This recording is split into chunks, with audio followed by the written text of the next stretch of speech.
Welcome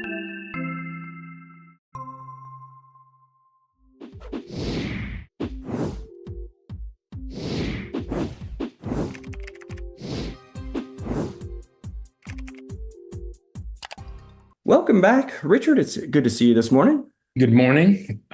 Guess what today is? Today is the first day of December. We are one holiday down, two more to go. Thanksgiving down, Christmas and New Year's to go. Um, we've been talking about this for some months now, since October. It's getting holiday season, Halloween, Thanksgiving, Christmas. Um, this has been a tough year. Before and after Thanksgiving, and I'm sure you noticed this, there were a lot of programs about how difficult this holiday season was going to be.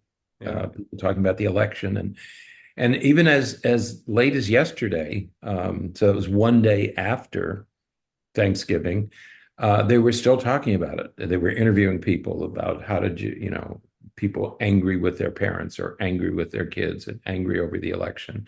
How did you handle? So all this talk about how difficult this year was. Now, holiday time, whether you have family or not, whether you're alone or with family, can be challenging under the best of circumstances.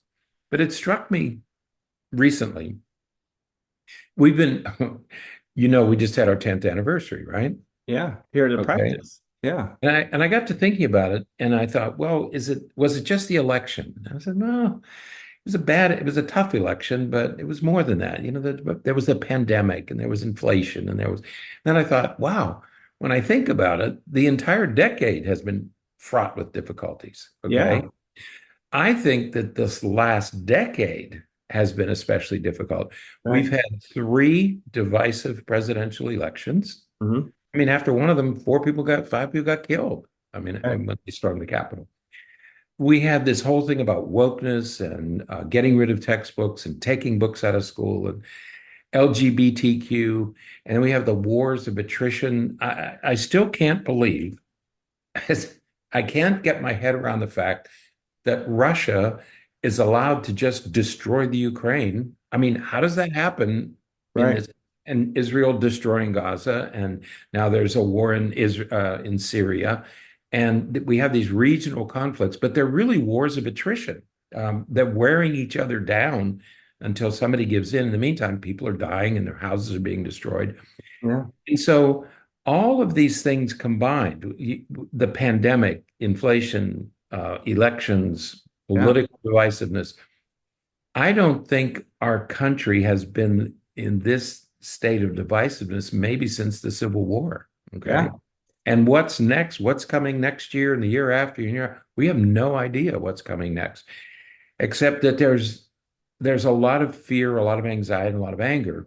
Hmm. And so these deep and passionate divisions, we all brought them to Thanksgiving. Whatever fears and anger and frustrations and blame, we are bringing to the Thanksgiving table, and they're going to be there through December. Right. So they're not going anywhere. Okay. Yeah. And so with all these challenges looming, because December is not going to be an easy month, Christmas is always a difficult month, preparation and spending money and trying to get things right. We found there's one more piece of advice that we thought was worth sharing. Yeah. And it's an article in Psychology Today. And of course, we'll share the link in the show notes entitled, If You're Treated Badly, Don't React Badly. And this was written by Rick Hansen. And it's a great piece and a great set of recommendations because, Mhm. last week we talked about, you don't have to get into conversations. We talked about how to maybe avoid or stay away from conversations that you don't really want to have, Mhm. especially if it's about some of these highly emotional and highly divisive topics. But this kind of just breaks it down to the bare bones of, if somebody says something or does something bad or something that hurts you or bothers you, you don't have to respond in kind. You don't have to respond with an equal amount of venom or harshness or rudeness. You don't have to react badly just because somebody treated you badly. Right. One of the things we tell people is you don't need to go to these events. You're not Right. obligated to attend. If it's going to be so difficult and so people use the word safe. I don't feel safe. I don't know what that means, but I don't feel safe. You don't have to go. Right. But if you do go and you feel that you're being attacked, Mhm. how do you manage that? That's really what he's talking about here. Is how do you manage it when all of a sudden you find yourself being attacked or hurt? We Other people lie to us. Other people hurt our feelings. They might steal from us. They might belittle us in public or insult us or take advantage of us in some way. And we've talked about this before on these podcasts that when these things happen, you get this visceral emotional response. Right. Okay, that's what happens first. And it happens to children, but it also that's the problem with teenagers is they're going to react emotionally Right. and then they pull themselves together. Well, adults do the same thing. We react emotionally, then we pull ourselves together. And what he's saying in this article is just because somebody has uh, disrespected you or dishonored you or done something to hurt you in some way, you don't need to react. And he's saying, manage the emotional response. What he's saying in this article is manage your emotional response and replace it with a rational response. Okay. And that's what we want to talk about is how do you do this? Because there are going to be times in this month when somebody's going to offend you in some way. Mm. Okay. How do you deal with that? How do you manage that? Okay.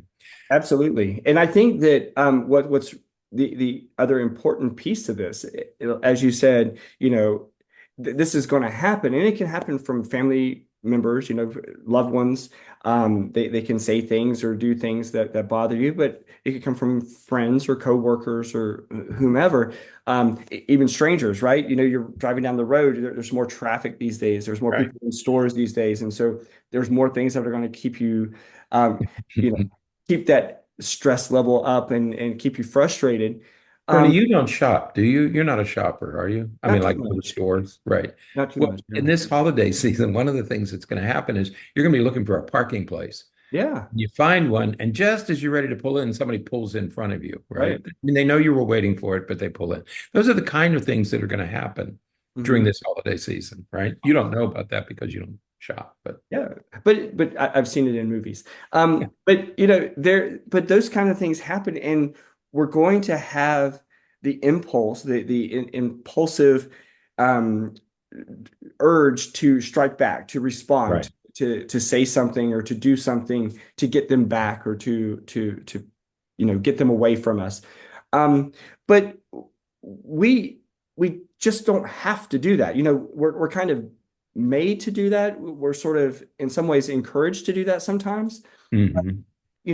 Obviously, the more that you do that, the more problematic things become. And so if you think about, how you are going to respond to those kind of situations, you know, we're going to talk about some important other things to consider, like what's going to happen next. If we've seen movies where somebody does that, where somebody pulls into the there's that older movie where these Kathy Bates was a character in the movie, and she's waiting to get into this space, and these young girls pull in real quick, and she goes, "Hey, I was waiting for that space," and the girls say, "Well, yeah, but we're younger and faster," and so Kathy Bates slams her car into the back of their car, and she goes, "I'm older and I have better insurance," and it's like we want to do that, but Right. it's not going to really serve us very well if we do that. And the other thing to remember is that because of the way our species is put together, when we're offended, our first impulse is an emotional one, and Yeah, it's to strike back. I yeah, mean, it's just the way we're built. right. We react first because you never know. Hmm. You might be in a life-threatening situation. Whatever's going on, might be dangerous enough. And so what's going to happen is your brain will take over and you will react emotionally Mhm. and then figure it out later because the brain isn't going to take any chances. It's going to do what it does and it's going to protect. First of all, it's going to protect you. So our first response is usually visceral, usually emotional. But when we strike back, you might feel like you've evened the score, you've gotten revenge, you've stood your ground, you've defended yourself and your family and your honor, and you've maintained your boundaries, as they say. And it feels good that you've been in the battle and you Right. feel good about things. You struck back. But then we're reminded that, and I think Hanson's right about this. He reminds us that the good feeling only lasts for a moment. When Kathy Bates drove her car into, I'm sure it felt good Mhm. initially, but then she said, but now I gotta pay for the insurance. Now I have to pay the deductible and I might get sued. So logic and reasoning starts to take over. And so that's what we want you to remember is that you're going to have this emotional reaction, but eventually it's going to become rational. And Right. so what we want to do is skip the emotional part and give your brain a chance to get to the rational part. Right. This isn't easy, because as you said, it's sort of this natural impulse. We that emotion hits us very quickly sometimes, and we want to react and act uh, immediately, like as soon as we feel as though we've been violated in some way. Um, but oftentimes, it's really just taking a brief pause that Mhm. prepare ourselves. If you can prepare yourself ahead of time, Right. I'm going to go to the store today. I know there's going to be a lot of people in the parking lot. People are going to be acting crazy. People are going to be, it's going to be hard to find a parking spot. Preparing for all those things ahead of time Right. Mhm. lets you be able to tolerate it a little bit easier as you're getting there and you're actually encountering it. So, you know, we want to stand up for yourself. We want to, protect yourself and everything. However, we want to do so in a way that is more logical and more appropriate, something that we're going to feel better about after a little bit of time. Right. But doing that is no small task, especially No. for people like me who tend to be a little emotional, more emotional than I'd like to be. It's not easy to do this Right. because you're fighting biology, because your urge is to strike Right. back, get even, defend yourself. That's your impulse, and that's a natural biological urge. So, in order to get that under control, in order to change this emotional reaction, um, you have to learn. There's two skills that you need to learn. One is you need to control. I call it control the beast, Yeah. and the beast is that initial fiery emotional reaction. You Right. got to control that. You have to stop that from occurring. And the way you do that, he's Hansen gives us four things that you can do. One is the one you've already mentioned. Pause for a few seconds. Collect yourself.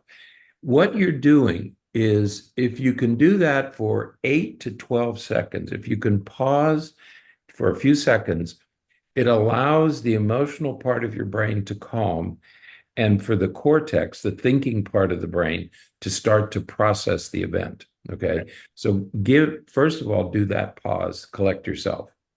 Right. And in so doing, you're taking that pause, you're letting those neurochemicals, you're letting them settle a little bit so that Right. you can access your cortex a little bit more so and make better decisions. And what else he talks about is, feeling for yourself. We get so defensive and we get so aggressive sometimes in these situations. And we need to feel some compassion for ourselves Right. and just be calm and allow ourselves to just be patient and Mhm. relax a little bit before we start reacting. Because most of the time, when we try to defend ourselves in these situations, we're not really in threat.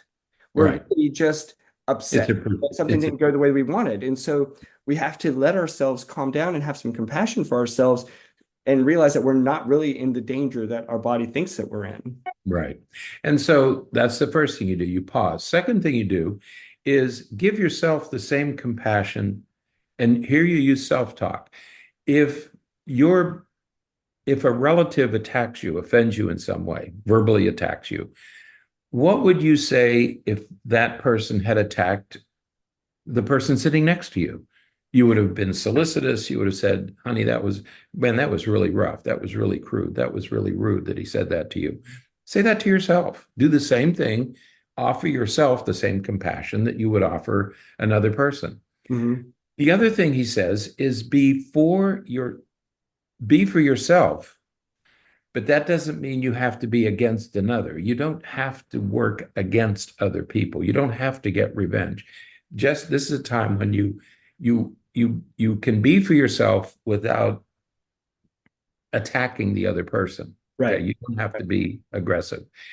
And then when your emotions begin to cool, then think about the plan that you want to put into effect. So this is sort of the first step is you got to control the beast. Okay. You got to make sure that you give yourself enough time for the limbic system to calm down, for the cortex to take over. Right. Once you get to your saner moments, once you've made it through the crisis, that 8 or 9 second period of quiet and pause, then you move on to what the next step in the process. Okay. Right. And this is really more of because now you're able to access your cortex and you're able to think about things. And so you can say, well, what just happened? Yeah. What's going on? Why would he say something like that? Why would he do something like that? Why would she look at you like that? Mm-hmm. Mm-hmm. And you can really, decide, is this about you? Or is this about me? Or is this about something else that's going on? Oh, if I look in there, I can see that, someone else is arguing with them about something. And so I Yeah. can see these things. And so you start to be able to have the ability to rationalize through it a little bit better. And you can Mm-hmm. actually rate the event more Right. accurately and say, initially I thought this was a 10, but really Right. this is just like a 5 maybe, Right. because this really didn't have anything to do with me. This had to do with, everything else that's going on in the kitchen in there. And they're just, you know, I just got some of the outer bands of the hurricane, and That's right. it wasn't really about me. Yeah, you got the squalls from the outer bands of the hurricane, Right. right? We weren't in the eye. And then the other thing that you do is you got to think about the get beyond the event, the insult or the whatever the person did to you, whatever harm the person's causing you. Get beyond that event and think about the whole of your life together. For example, if you're at the dining room table and your grandmother makes some comment that you found offensive. Well, think about all the things your grandmother has done for you throughout a lifetime. Move beyond the event to the totality of your existence. I say this to people all the time that they'll say, well, my mother said this. And I said, yeah, but your mother also took care of you for 25 years, and did a very good job of meeting your needs. So the fact that she made one comment or that you don't agree on something, it's not a sufficient reason to kick her out of your life. Okay. So is this worth it? Is your anger, your reaction, your estrangement, your cutting off family members, is it worth it given the life that you've already had together? And the other thing is, was it intentional? Right. Yeah, Yeah. because again, it may not have anything to do with you. It may have been something else completely that was going on, Right. and you said something, or you entered that realm at just the wrong time, and Mhm. you got slapped with something, and Right. it had nothing to do with you. So have some compassion and just realize that they too are just human, and they may be making a mistake. They may have just overreacted to something. It may just have nothing to do with you, and it may not be an intentional um, effort to hurt you in any way. Right. The other thing he said, which I found kind of interesting, was he said, have that compassion, feel Hmm. that compassion for the other person, because he said whether the person was right or wrong, it doesn't, it having compassion will make you feel better. Hmm. You'll automatically get to a better, calmer place if you can show compassion to the other person. You know, what you have to remember is that if a person attacks you, just you, I mean, somebody makes an obvious comment that's offensive to you, and it wasn't meant for the whole table, and it wasn't meant, but it's meant for you, everybody at the table is going to know that you were being attacked. Right. So the best thing to do is to not react, not fight back, because you're going to have the support of everybody else at the table who realize that this person is attacking you. Right. So you're going to have the compassion of others. So be compassionate to that person. You don't know why they're making that comment. You don't really know why. Okay. Right. And also, but though, take responsibility for your own part of it. Because again, once you step back and you're able to think more sanely about everything, you can see that, she's in there, with seven other people around her, and she's trying to do all this stuff in there. And I went in and asked for, asked her to make me a glass of tea. It's like, yeah, she probably has a lot of other things going on. I probably shouldn't have gone in and asked for something at that moment because all Right. these things going on. And so, Mhm. you could take responsibility for your part of it and even apologize. Hey, I'm really sorry that I came in. I didn't even think about how busy you are and everything else that's going on. So I'm sorry to come in and ask you to do something else when everybody else is doing this at the same time. Um, Yeah, I think this could be a theme for next year, for 2025. But take responsibility for your part in these things. right. You know, I mean, I hate it when people say, "Well, she disrespected me." Oh, okay, maybe she did, but is there anything you might have said or done that invited it, or Or, you know, or was there anything that you said or did that maybe made her feel like you were disrespecting her?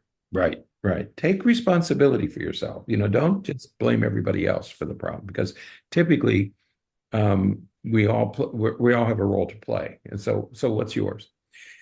Now, once you've made it through the saner moments, then the next thing is, how do you protect yourself over the long haul? Yeah.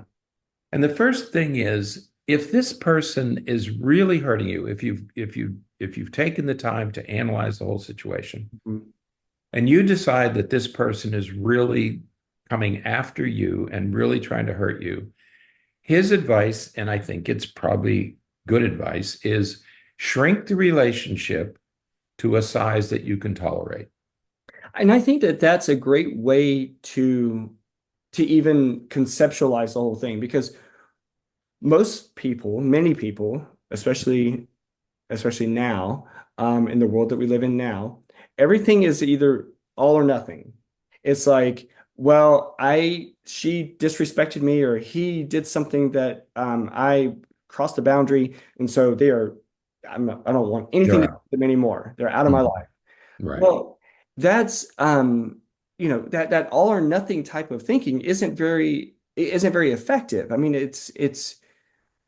I suppose it's effective from the perspective of cutting people out of your life, but you end up cutting and ending relationships that you probably will want in the long run. So, Right. I like the idea of shrinking the relationship and well, that terminology, because we certainly talk to patients about it in that same way, but just making the relationship that you can handle. Right. This is a Exactly. relationship where I can only handle about 30 minutes at a time with Right. them. And then I need to, walk away for a while and then I can come back. But, Mhm. just make the relationship what you can handle and what you're okay with, and then move forward that way. Yeah, this whole idea of cutting off or estrangement, or I'll never talk to you again, I'll never see you again, that black and white thinking, that's what I find um, hurtful. That's what I find dangerous, is you don't have to cut somebody out of your life, no matter who it is, but Mm. you can reduce your contact. You can reduce the relationship to something that you can manage. You and I've talked a lot about boundaries versus tolerance.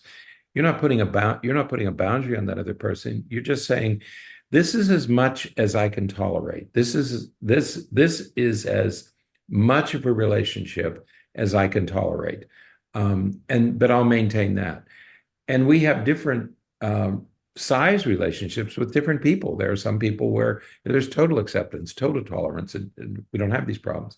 Mhm. And so those can be fully developed relationships. Other relationships we have to narrow to the point where we can tolerate the relationship. You don't have to end the relationship. You don't have to stop seeing somebody. Um, but you have to make the relationship something that you can live with. Absolutely. And you can get support from other people. Now, you Right. don't want to get false support. You don't want to, over exaggerate what happened, or you don't want to, really vilify the other person so much that you're Right. getting this false support that really is just going to make you more agitated, more angry. You don't want to Right. do that. But at the same time, you want to, communicate with other people. And so you're hearing from people who are going to tell you the truth, who are going to say, yeah, it was kind of lousy that you went in there and did that, when, didn't you see what all that they were doing at the same time? There were a lot of people at the same time asking for a lot of different things. And so you went in there and added one more thing. So Right. I can see why they got a little bit upset with you. Right. So just talk with somebody who's going to be honest with you and not just keep fostering this anger or agitation. Yeah, because what we do, we have a tendency to talk to people that we like and who like us, and they're going to support us. If they're our friends or sibling or something, yeah, they're going to support us, whether they know the whole story or not. And so um, don't just look for support and advice from people who are going to support you no matter what. Right. Get advice from others who'll tell you the truth. Now, Right. maybe it's a therapist, maybe it's a friend who can say, "Hey, look, this happened. What do you think?" And you need to talk to friends who are willing to tell you the truth. And that's those are special relationships. And if you don't have those, maybe you should go to a professional and say, "This is what happened. What do you advise, or what do you think I'm doing?" So get advice, but get it from people who will really tell you the truth. Don't just support your anger. Right. The other thing is do the right thing. Um, Maintain your moral compass. Yeah. You can never, I tell patients, you'll always be okay if you do the right thing. No matter how, whether you're hurt, no matter what's happening, if you do the right thing, you're going to feel good about it. So Right. you maintain your moral compass. Right. And I think part of doing the right thing is saying what needs to be said. Right. You and I were talking before the podcast about being people who are conflict avoidant. Yeah. Well, sometimes we have to say the truth about something that bothers us, Mhm. and there's a good way to say it. A lot of times to say, sometimes you're such a jerk, or sometimes I feel like you're such an idiot. But Right. a good way to sort of structure a comment, or talking to somebody about it is, when X happens, when something happens, when blank happens, I feel blank because I need blank. So, Right. you have these three little blanks that you can fill into this sentence. So when blank happens, I feel blank because I need blank. And so what you're Mhm. communicating is that when something objective, you want something that is concrete, something that is Right. absolute, not Mhm. again, not when you're a jerk, because that's subjective and that doesn't really narrow anything down for anyone. But you want something concrete when this thing happens, I feel something, and this needs to be about you, not like when I feel you're an idiot, that's not, oh, that That's doesn't you're help. throwing it back at the other person, right? Absolutely, absolutely. So you're talking about yourself. I feel frustrated when you ask me to do things in a busy kitchen. I Mhm. feel frustrated because I need help. I Mhm. need someone else to do some things around the kitchen as well. So Right. you're being very concrete and very, this is about me. This is how I feel, not about Mhm. what you're doing. Right. Right. And because you don't, when you're sitting at, no matter where you are, if something happens and you feel like you want to say, "Oh, you're such a blank," and it happens. Or if you happen to use that famous word that begins with F, Oh. and you're sitting at the table and you feel that rising in your throat that you want to say blank you, okay? Mhm. Now you know you're in one of those hot situations. Right. So that there's a clue that you want to attack the other person, either physically or verbally. So when that sort of very, very visceral stuff starts boiling up inside you, that's when you start doing this. And this notion of what you were just talking about, say what needs to be said, um, instead of attacking the other person, you're simply telling the other person how this makes you feel. Right. Okay. When you tease me about my hair, when you tease me about how I voted, when you ridicule me about how I voted, I feel this way, and and I need because I need to feel this. And so you're communicating very clearly to the person how you would like for them to communicate with you. Okay. You're not counterattacking. You're simply using an I statement, not blaming them. You're not counterattacking. You're not attacking them in any way. But you're simply stating what just happened and how it made you feel and what you need from that person. Absolutely. So as you go through this and you find that place of calm, and you kind of go through this and you say what needs to be said, but you do so in a constructive and meaningful way, you're going to be able to move on, and this event happened, we can put it aside. Now let's move on to the next thing, and you can be more at peace. Mhm. There's a saying that, and we always think about, an eye for an eye. If somebody does Right. something, do something back to them. Mhm. Well, an eye for an eye makes the whole world blind. Right. Right. I love that phrase. I Right? like that notion, right? Because if we keep doing this, we all do things at times, whether they're intentional or not. We all do things at times that hurt other people. And if Right. if anybody who feels hurt by us tries to hurt us back, that's all we're going to be doing, Right. is Right. living in a hurt life. So Right. we need to take that moment, take that time, and follow some of the advice from this article, and especially during the holidays, and be a little bit more, respond in kind to others. Right. Yeah. And I like this notion of, like you say, you have to move on. Okay. It's time. Okay. This has happened. Let's move on. Let's not dwell on this. Let's not keep replaying it. And I love this notion that he used of pulling weeds and planting flowers, because you do the same thing. We do the same thing. So pull the weeds, get rid of all this stuff, move on, put it behind you, and plant new flowers that can grow. Yeah, People are going to do what they do. I'm sorry, they're going to do what they do. We can't control that, but we can get some peace through all this. You mentioned an eye for an eye, and that's very Old Testament, isn't it? mhm, You get revenge, eye for an eye. mhm. That was replaced by the New Testament, by the way, and we'd like not to do that anymore, although we see a world in which eye for an eye seems to be the modus operandi. The other thing that I like, the other phrase that he said, blasting another person with anger is like throwing hot coals with bare hands. Both people get burned. I'm going to remember eye for an eye makes the whole world blind, but also reacting in anger is throwing hot coals with your bare hands. So you're both going to get burned from that one. So be careful. Absolutely. All right, that is it for today. The link is in the show notes, and we encourage you all to, think about some of these things as we're getting into, and getting through the Right. holiday season over the next month or so. So, all right, until next, Prepare.